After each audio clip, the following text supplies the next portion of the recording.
Like, share, subscribe. Live for Love TV. Awesome! Welcome back to Live for Love TV. Today's the third day of the 10th month of the 24th year inside the 21st century. Hope everyone's doing extremely well out there. Now, I don't know what I'm going to call this video, but I'm going to start off by saying the shoe is now on the other foot. It's a saying basically means that those who had the power of media, the power of talk, the power of fakery, the power to give you an image of themselves that wasn't true, is now over. Just as there was a pre-COVID and a post-COVID, which really separated them and us, that we were crazy for saying something could be afoot, and the others were saying, "Oh no, this is the way to go. This is what's going to save humanity." There's also a pre-Diddy and a post-Diddy. I have to say pre-Diddy and post-Diddy because now this man, who all the people who were in the know, in that environment, in that place where, not where I was or where you are, most of us, but we're in that environment, they knew what was going on. And while it suited their purposes, everybody went along with it. And those who didn't go along with it kept quiet about it. But it suited their purposes at the time. If you go back and you think about it, I mean, just think about yourself. I don't know if you're in a projects somewhere, if you're in a council property somewhere, if you're in a downtown somewhere, if you're in a ghetto or the hood. You know, when you want to find out something, you get on that blower, you get on that phone, and you say, "Boy, I'm here about this, and you don't hear about that, and you never hear about," and you're just speaking to someone on your same level, right? So you hear about something, and you talk to your brethren or you talk to your sister, and you try and find out if it's true or not, and you know, you do the regular talk. What if you were an ex-president? What if you're a music mogul? What if you're a billionaire? The kind of people that you can get onto, the kind of private detectives, the big money people, the people in the know, when they see your phone number come up, they instantly answer. If me and you can know something's going on while we're living in the projects in downtown, what more do these people know? Well, they all knew what P. Diddy was about, and all the time that he was doing this stuff, and even what we saw the video with this Cassie girl when he was beating her to a pulp, they knew about him. They knew his character. They may not know every single thing a person does, but they knew his character and they knew what kind of person he was. But it was their purpose is to keep quiet, and to be honest with you, they're just the same. As they say, birds of a feather flock together.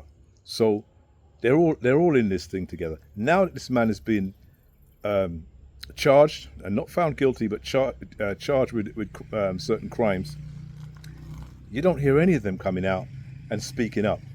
Remember, you can go back and find videos and pictures. Remember, this is what these people, deviants like P. Diddy, do. They find themselves around the biggest names in the world. They're just standing with them, hand around their shoulder, smiling. Everybody's good together, and they looking for street cred, whether it's the Obamas or the big boys, the Trump, whoever. All these big names that were out there looking for their so-called street cred go to these kind of people, knowing already what they're like. Because they've got all these secret service, they've got all the information, they know what's going on in the world, but me and you don't know. They know all about these people. Do you understand? And they go to these people for their so-called street cred. They take in their pictures and I'm looking around, I'm hearing P. Diddy's name everywhere. And every single time I see someone talking about P. Diddy and his behavior and all it, it's somebody like me who nobody knows. Somebody like me who nobody knows on the internet. Just somebody talking. Where are all the Fat Joes? Where are all the Jay-Z's? Where are all the big names that can't stop talking about one thing or another when it suits them?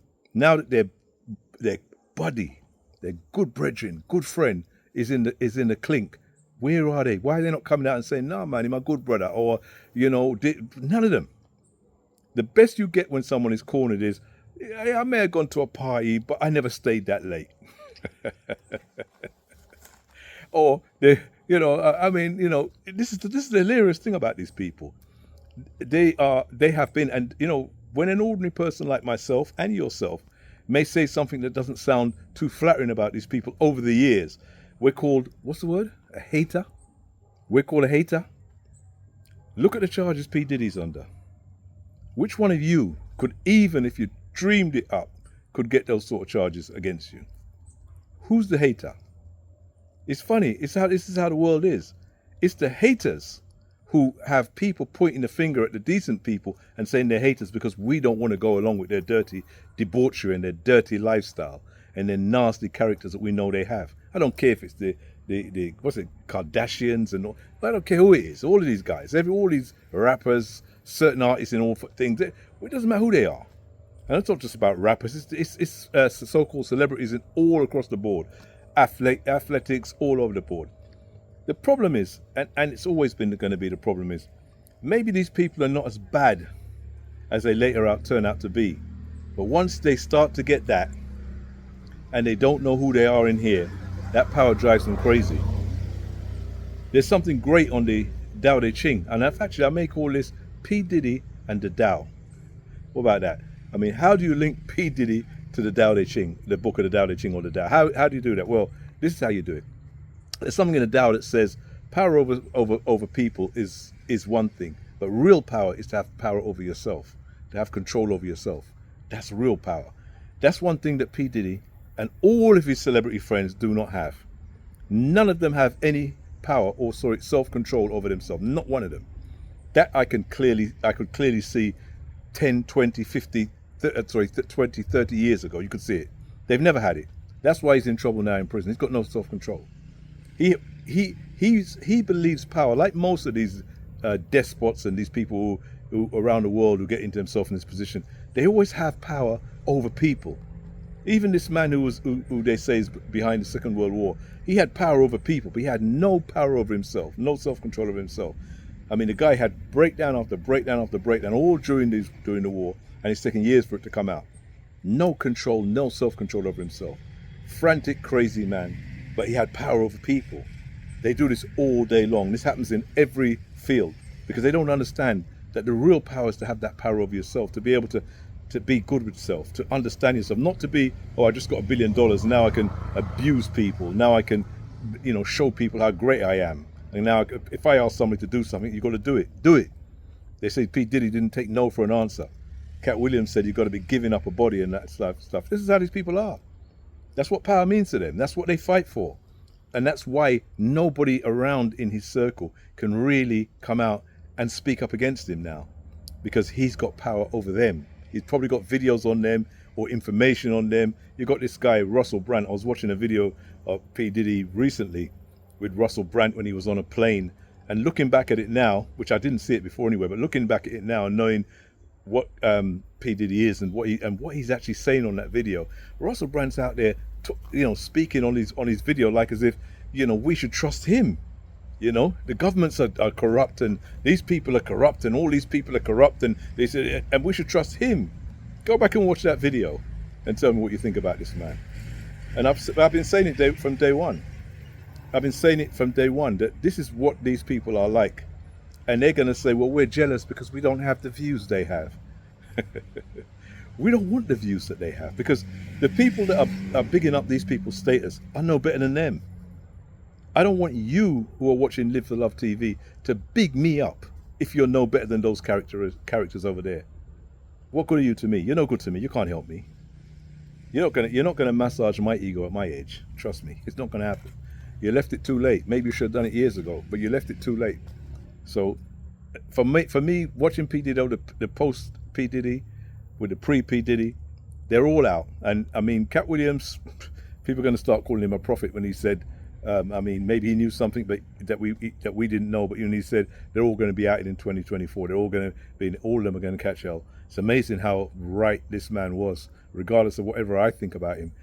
How right he was. I don't know if he's going to catch any of it himself, but imagine how right he is, because I'm just looking at all the videos with this guy and and I'm not talking about the little hangers-on that just want fame off P. Diddy that he can have around and he's got them in his pocket because he's got money. I'm not talking about them, because they're around everybody. These hangers-on are around boxers, about everybody. When the boxer goes down, you look back and you say to the boxer, who are all those people, that entourage? Name somebody. He doesn't know who the hell they were. He's got 40 or 50 people following him every time you see him. And then when you ask him later on and you say to him, who was this? Who? He hasn't got a clue. Sometimes he's saying, that's the first time I've ever seen those people. And they were standing right next to him. Amazing. It's amazing how caught up people get in this lifestyle, you know, and I just can't believe that so many people, and I'm talking about the everyday people that fell for this guy and fell for all of the other celebrities. I mean, if there's 5 celebrities in Hollywood or even anywhere around that field that are what you'd call a half decent, let's not say they're totally decent people, because maybe none of us are ever that decent, but even half decent people, I'd like to know who they are. I'd like to know who they are. Because this guy, I mean, they've gone for this guy because he is one of the big boys. And because he's one of the big boys, they can start to clip them one by one. It's like how they started with Michael Jackson and then Bill Cosby and now this man, R. Kelly and now this man. It's just going to be one after the other. I remember listening to this comedian, was named Eddie Griffin, saying that Hollywood always goes after the black guys and they always bring their black guys down. Well, why are these black guys doing these kind of things? It's not like anybody wants to admit that they're not doing these things. Their argument is just that, well, white guys are doing worse, so why are they going after the black guy? Them kind of arguments don't wash with me. If you talk like that to me, you're talking to the wrong, but you're immature to me. There's right and there's wrong. I don't care if they pick on pure black guys. If these guys are corrupt and dealing with debauchery, then why would anybody want anything to do with these people? Why would you want them up there as your celebrities? Why would you want them up there in front of your children as if these are the people that your children should aspire to be? And then you wonder why your children are all drugged out by the time they're 25 years old and their heads are messed up and everything's going wrong with them. Look at the kind of people that they'll be following. Listen to the stories that these people are portraying. I can't stop and banging on about the amount of people that took photographs with this man. The amount of people that wanted to be seen with this man.